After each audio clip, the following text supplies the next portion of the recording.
Hey everybody, welcome in. Thank you for joining. This is the channel. This whole channel is about retiring well, supporting you and your family. And this is a session that I will dive into. It will reveal some shocking data, so be prepared. First part is sharing data to make sure people don't become too complacent. But by the end, I'll outline a strategy that transformed my life, and now I'm committed to guiding others down the same path. So let's begin. This is called How to Retire on Your Terms. And again, it'll be some hard-hitting data. And again, edutainment. And don't forget to subscribe. This is all about doing well, being in the top 1% or getting to that level through very clever strategies. So first of all, the story, really it's all about there's a couple of different surveys in the United States that just came out this week.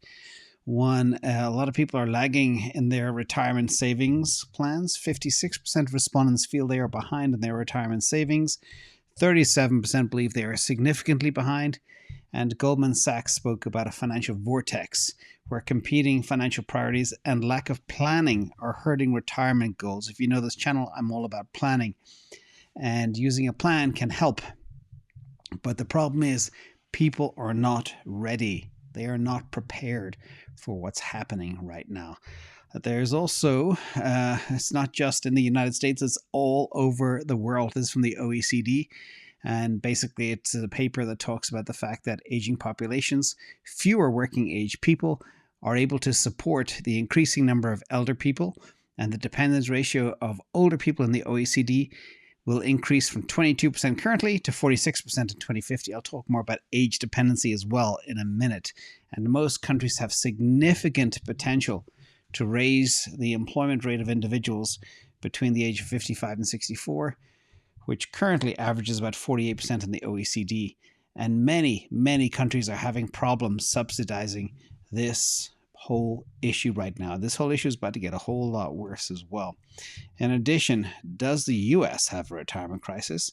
And again, I'll talk a lot about some US data because I have more US data than other data, but it is pretty much representative of what's happening in France, in Germany, in Australia, in Brazil, in the United Kingdom, all over the place, even in parts of Scandinavia. So this is a bit of a shocking stat here. Saving enough for retirement is a growing crisis. In fact, only 35% of Americans between the ages of 55 and 64, which is to say those nearing traditional retirement age, have enough savings in a 401k or IRA, according to a report. Only 35%, 1/3, 2/3 don't, but it gets worse. Let's talk about the percentage of cohorts facing retirement problems. So a quick reminder, Gen Z, often referred to as Zoomers, born from the mid-90s to the early 2010s. And as of today, I think that would be between the ages of 10 and 28. Then you have the millennials, born between the 80s to the mid-90s. They'll be between the age of 28 and 41. I could be wrong by a year. Gen X, born in the mid-60s to the early 80s. That's me. Between 41 and 58. I'm in my nearly mid-50s. Boomers, born from the mid-40s to the mid-60s. They would be between 58 and 78. And then there's the silent generation, but I'm not going beyond 78 right now. But the key thing about this chart in the US, as you can see here, Gen Z, 99% of obstacles. Millennials, 88% of obstacles. Gen X, 91% of obstacles. It's incredible to see the millennials are better shape than the Gen X people. And boomers, 86%. You think the boomers, people talk about the boomers being all set, but no. They got problems too. So pretty much everybody has problems, with the exception of a very small percentage of people. Now, 3 shocking stats as well that popped in. 1, only 31% of middle Americans are saving today, less than a third. Only 9% are saving 15% of their income or more. That is the threshold. In fact, as far as I'm concerned, you should be saving at least 20% of your income. At least. That's going to be key. And 27% of middle income workers have no savings. By the way, when I say saving, I don't mean putting your money in fiat, which is a melting ice cube debasing at 14% per year. You take over 20% of your income and you park it in disruption. That is what's going to be critical. We'll get back to that as well later too.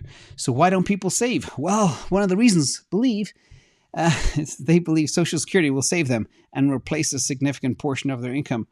Well, they're in for a rude awakening because that is not going to happen. And we'll talk more about that in a minute too. Also, this very shocking survey as well from Money Magazine, 42% of Americans will retire broke. You work your entire life and then you're broke.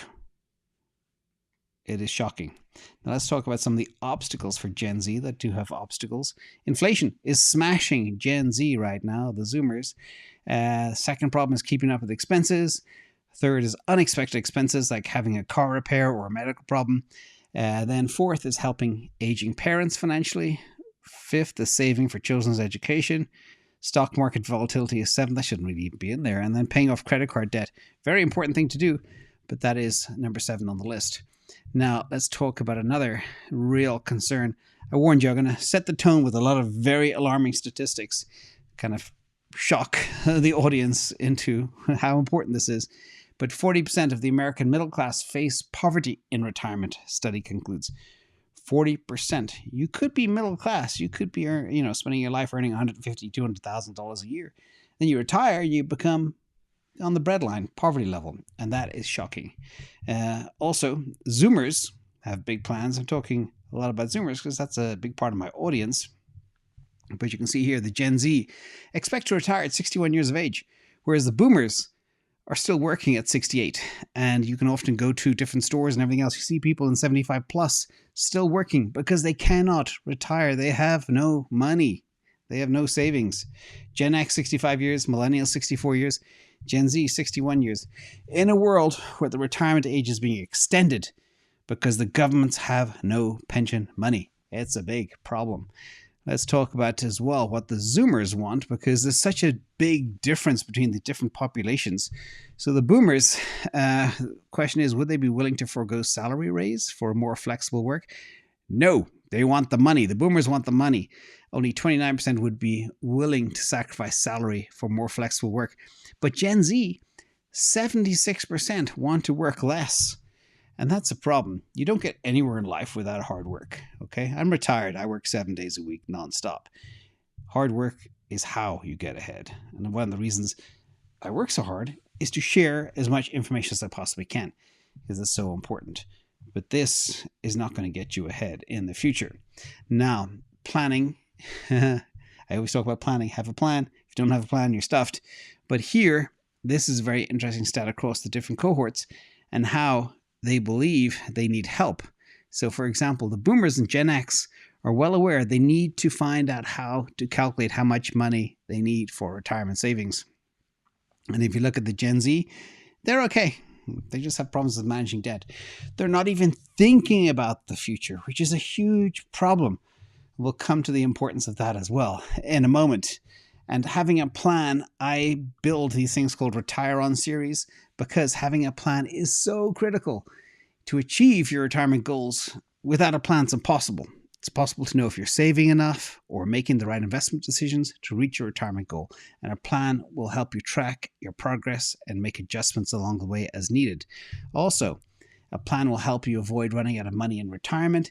Retirement can be a long time. If you're retiring at 50 and you live to 100, that's 50 years to fund. And that's a long, long time. That's a lifetime. Also, it's important as well that your money not only lasts, but it grows too over time. And third point is to reduce stress and anxiety about retirement. Having a plan can give you peace of mind, knowing you're on track to receive your personal retirement goals. I got a beautiful note from somebody today, and they never thought any time in their life they would make as much money as they had in the last 24 hours. And it's been kind of life-changing. Being in the right assets at the right time with the right allocations is critical. If you have a plan, you can make it happen. That's the whole point. Now, where do people get information? This is also very concerning. Different age groups look to different people. 28% of Gen Z look at social media for information. That's danger. You're not going to get good information there. And a lot of people, top source is family and friends for Gen Z, second source for millennials, third source for Gen X, and boomers, third source. But remember, I mean, nothing against my family or friends, but They are the last people I'd ever go to for financial advice. Although I'm a finance guy, so obviously. But just be careful, because the information that you can get can be so wrong and lead you so astray. And they don't mean bad. They just don't know any better. So be careful where you get information. Get information from people that walk the walk and have done it and are successful. Okay? They are the only people you should listen to, not people doing other things. Very important. Also, younger people, this is an interesting stat too, younger people are much more delinquent on credit cards. The blue line being the people aged 20 to 39. They are more inclined to default on their credit card payments. And we're going through a stage now where a lot of people have huge amounts of debt. Interest rates are completely smashing people, and this is the result, and it's going to get a lot worse over the next 6 months, I'm afraid. So be careful with your debt. Also, record auto payment delinquencies are in place right now. I covered this earlier today in Okta, but that is a real concern too. Cars are being repossessed. People can no longer make their payments on the cars because they never had a plan. They live week to week without thinking about the future, and then you can get into trouble. And once you get into trouble, it's a downward spiral. So be careful, everybody. Be really careful. Now, in other news as well, a lot of talk about UBI, Universal Basic Income, now for months and months, years even. And why I believe UBI is coming to America is because 50% of Americans don't have $400 in cash on hand to deal with an emergency. Think about that. You've got a truck that has an expensive tire. You rip your tire off. That blows your savings, $400 right there for one of these big tires. Anything can interrupt stuff. So again, it's important to have a plan and be prepared to have that emergency bag of money for these types of situations. In addition, not just the US, UBI is coming to a place near you soon. There's talk about it in the United Kingdom. There's talk about it now in Canada. This just hit the headlines today, actually part of the prompting for this video. And this is from Kevin, We the People. If you've been following me, I've been warning you about this for a long time. There is a reason that they financially destroyed everyone. Canada is introducing universal basic income. The UBI will be in the form of central bank digital currencies. It's happening. We've been talking about it for 2 years now. It's getting real. And the people probably don't care anymore because they have nothing. And it's like the WF saying, you will have nothing and you will be happy. It's all happening. So do you want to opt out of that system? That's up to you. Now, how I believe UBI will kill economies, and I think it's the kiss of death. First of all, it will be very expensive to fund, which means it'll drive a lot of debasement. It'll be a massive redistribution of wealth, which means people may come and take your ownership of whatever assets you have, like they did in the past, during the gold times. And some experts believe that it will require significant tax increases on the few that actually do make money, which could also harm the economy and push the wealthy people offshore. That is already happening too. It could also disincentivize work. Some people believe that if everybody received a basic income, there would be less incentive for people to work. Everybody would sit at home and just do nothing. And this could lead to a labor shortage and a decline in economic productivity. Again, you see the spiral happening here. It would also be unfair to those who work hard. Some people believe UBI would be unfair to those who support the whole economy. They argue it would be wrong to give the same amount of money to someone who works hard as to somebody who does not work at all. And it will lead to inflation, we know that, and it could create a dependency culture. Some believe UBI would, make everybody just become reliant on the government handouts instead of working for themselves, which will bring about a decline in self-reliance and personal responsibility. And then all hell breaks loose. Not a good situation. So this whole UBI thing is dangerous, in my opinion. Now let's talk about age dependency. Speaking of dependency, this is the global map of age dependency, and it's a critical ratio because it's growing right now. And this is about an age dependency ratio. You can see here blue is high, like 100%, and then dark green is kind of like 60 to 70%. But what this means is for every 100 working age individuals, there are, if it is 50, for example, there are 50 individuals combined, young and elderly, which is 65 plus, who are dependent on the working age population, either directly or indirectly. Now, if we look around the world, the age dependency ratio, the average is about 60.3%. I calculated it from looking at all the countries. Developed countries are 53.3%, developing countries 61.9%, and least developed countries are 97%. The least developed countries have the most young people, and that's why this happens. A lot of the Western places, people aren't simply having babies anymore, which is a real issue. Now, also related to retirement age, this is the number of workers per retiree, and the tipping point is 3. That means there should, for every retired person, there needs to be 3 little worker bees supporting them. And that is a big problem. It's interesting to see that Russia here is high on the list, but that's changing. All these major countries are going below that red magic line, and people are living longer. It's a big problem. So another view of the pension math, real simple, break it down.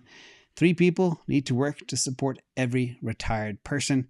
And although different economies around the world shows considerable diversity, you can see there's a real issue now in Japan where it's lower than 2. And it's getting worse in many different places. And Elon Musk as well warned us about this. He said China's falling birth rate prompts Elon Musk to warn of a looming population collapse. And that sounds pretty scary. Most people still think China has a one-child policy. China doesn't have that anymore, but still had its lowest birth rate ever last year, despite having a 3-child policy. They still control the number, but people are just not having babies anymore. And only, I think, 10 million babies were born in China in 2021. From a country with 1.4 billion people, that's not very many babies. It's tiny. And the world is shrinking, population is getting older, and that 3-for-1 is not going to happen anymore. Also, retirees are expensive. Not only are they living longer, but they're very expensive. And I do not begrudge any retiree at all, but the point is they've been given retirement plans that were grandfathered into over the past. This is from New York Post. And you can see that the retirement payment per year is $285,000. That's more than double what he earned per year when working. And it's not just in New York, it's in California too. This is a California administrator, $400,000 a year in retirement. And note, this is paid for life. She retires at 60. She lives to 105. Very possible. That's a huge amount of kitty. So all of this money is being pulled on by people from these old deals, leaving very little for those who want to retire in the future. And that brings about a big problem called unfunded pensions. It's probably now about 10 trillion. This data is a little bit old. I think it's from 2022. But the states with the most unfunded liabilities are California, 1.53 trillion, Illinois, 0.6 trillion, Texas, 0.55 trillion, New York, 0.5 trillion, Ohio, 0.4 trillion, etc. And these top states make up a huge amount of problems. And the question is, where is this money going to come from? The money printer, and then that further debases the currency, brings about more debt, more deficits, debases the currency more as more is printed. It's a spiral that's getting out of control. Now, 18 months ago, I showed this slide. I dug it up because I wanted to see how much things have changed. Instead of using the Wayback Machine, 18 months ago, US unfunded liabilities were $169 trillion. Fast forward a year and a half. This is insane. They are now $211 trillion. That's 25% gain in a year and a half. This is just going, like literally at this rate, will be whatever $1,000 trillion is, quadrillion, something ridiculous. It's out of control. So what's going to happen? It's kind of a scary time. So what's going on? Are government pensions, are they legal Ponzi schemes? Well, retirees rely on payments from younger workers, as we just illustrated. And can you imagine how many younger workers you need to fund a $400,000 retirement a year for one lady in California? Again, not begrudging the lady, I'm just putting things in perspective. There's not enough workers to support these older worker bees. You would need probably 6 or 8, 10, 15 younger workers to support one retiree at $400,000. Also, pension funds invest in low-risk assets like bonds and treasuries, and they got smashed in bonds over the last 2 or 3 years. Also, these assets have negative yields. Inflation far exceeds the return, and people are living longer, and they collect pension benefits longer. And therefore, the young workers to support each retiree needs to be higher and higher, but it's getting smaller and smaller, and those workers are earning less and less. It is a severe problem. Again, not just in the US, but all over the world, all happening at the same time. Now, a lot of talk about Social Security running out. I know it's a very political situation. I'm just going to spit facts here from Statista. They estimate it'll be gone by 2030 to 2032, 2031, somewhere around there. And then it'll be depleted. Okay. And what that means, after it's gone, it'll depend on the money coming in, but fewer people are going to be working with things like automation and UBI. So benefits will have to be cut. That's it. And I'll talk about how some of the ways that can happen as well. Also, in different parts of the world, like Europe, the UK, there is a conundrum too. So this is just one of many, many different examples. UK's government is desperate to retain its most experienced doctors, nurses, and civil servants. Staff vacancies, however, across the NHS, which is the National Health Service in the United Kingdom, are up to about 25,000 and topping 110,000 for the first time ever. But the number of doctors opting for early retirement has more than tripled since 2008. So there are 1,500 fewer family doctors now to cope with the additional 3 million patients over the last couple of years for many different reasons. So what are they doing? The doctors and other officials, they realize, okay, take my pension now, run, move to Spain or Costa Rica or somewhere, because paying into the system into the future may not guarantee me any retirement at all. So they're taking their money and they're running, which is probably quite clever. So that's the conundrum right now. And the government doesn't know how to manage it. What are they going to do? How are they going to get these new doctors? Also, Mercer, back in the 70s and 80s and 90s, 4% was good enough to earn on a treasury yield, etc., to support pension funds. But now it's not going to cut it. This is the yield curve. And you can see here the decreased for early maturity yield curve based on later maturities. The implied credit spread over the treasuries has decreased, and it's going to go into a world of hurt. So for pension funds to basically survive, they got to take on more risk and invest in riskier assets. And many of them, there's California funds that invested in private equity investments and venture capital funds, and they got smoked. They lost a ton of money. So not only are they getting crap returns on treasuries, etc., and bonds getting smashed, now they're losing it because they're going further out in the risk curve. Again, it's a complete freaking mess. Now let's look at the gaps here. We are beyond crisis here. The savings gap resembles the amount of money required in each country, including contributions from governments, individuals, and employers, to provide each person with a retirement income equal to 70% of their pre-retirement income. And outgoings such as personal savings and tax are often reduced in retirement, targeting the 70% of pre-retirement income in line with OECD guidelines. It's a crude guide, but by the way, $400 trillion is about $60,000 per person on Earth. And that's the gap. That's how much is missing. And that's over 4 times the average annual salary on Earth. And it's exploding. Okay? So alarm bells going off? Yeah, I hope so.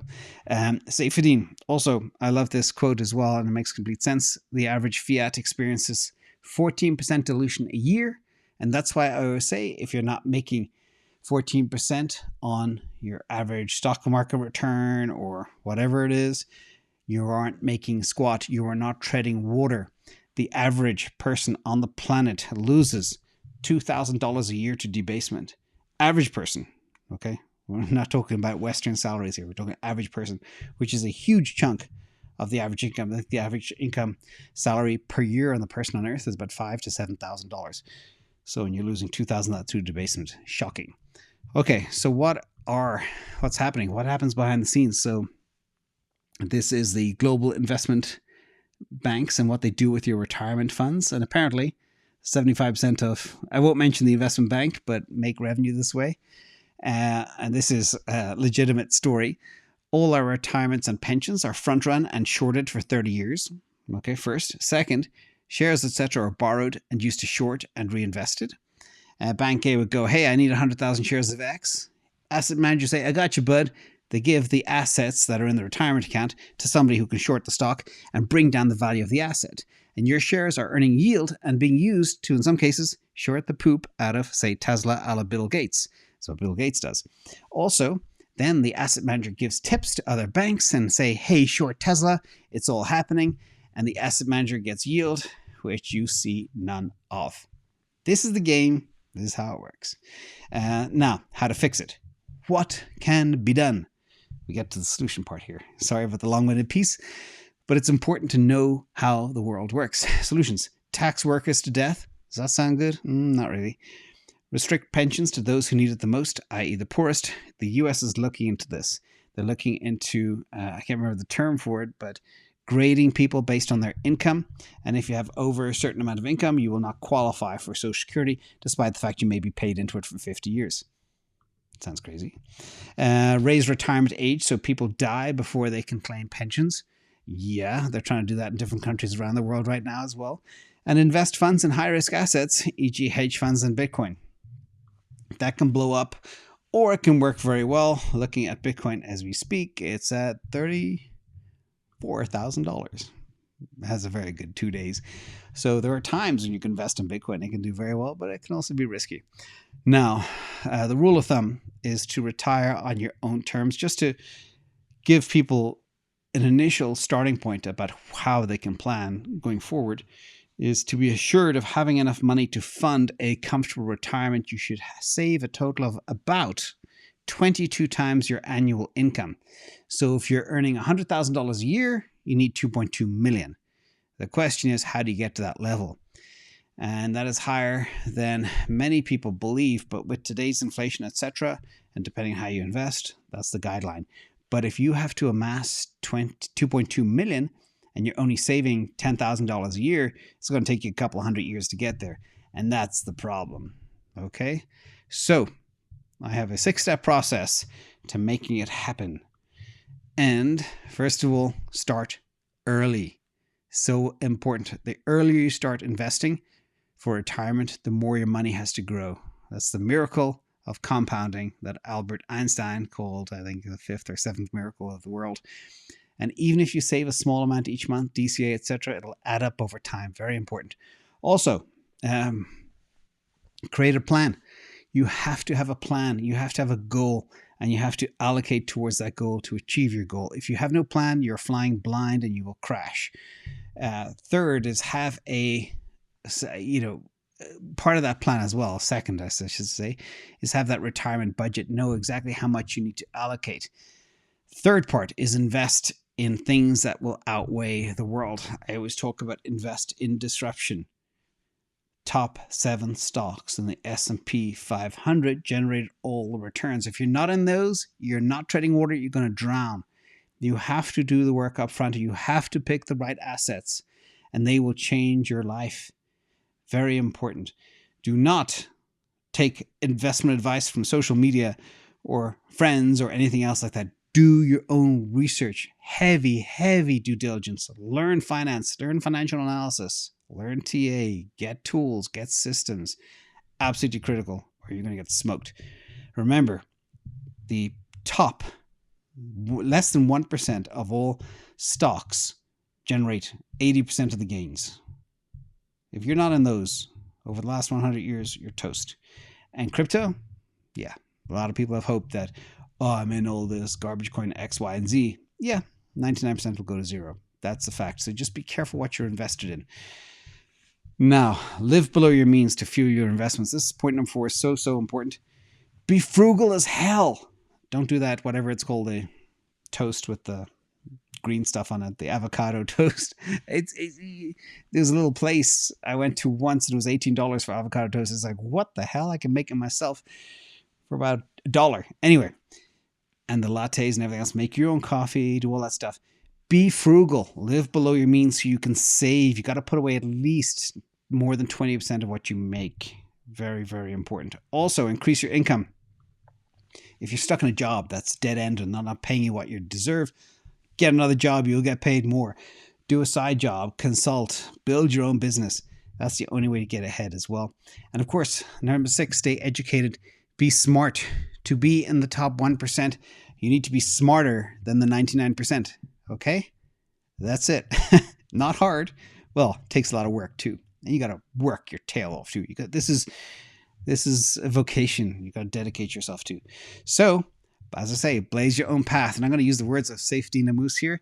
Bitcoin is the cheapest way to buy the future because Bitcoin is the only medium guaranteed to not be debased, no matter how much value it rises. There's no way of printing more Bitcoin. Okay, there's ways of getting more gold by digging more, etc., but not Bitcoin. So that's one of the disruptive assets per Saifedean that can be life-changing. So sorry about the hard lesson today, but this stuff needs to be told, and that's what this channel is about. So thank you so much. Thank you to everybody on Patreon. Smash the like if you like this content, and I'll see you all tomorrow. Good night.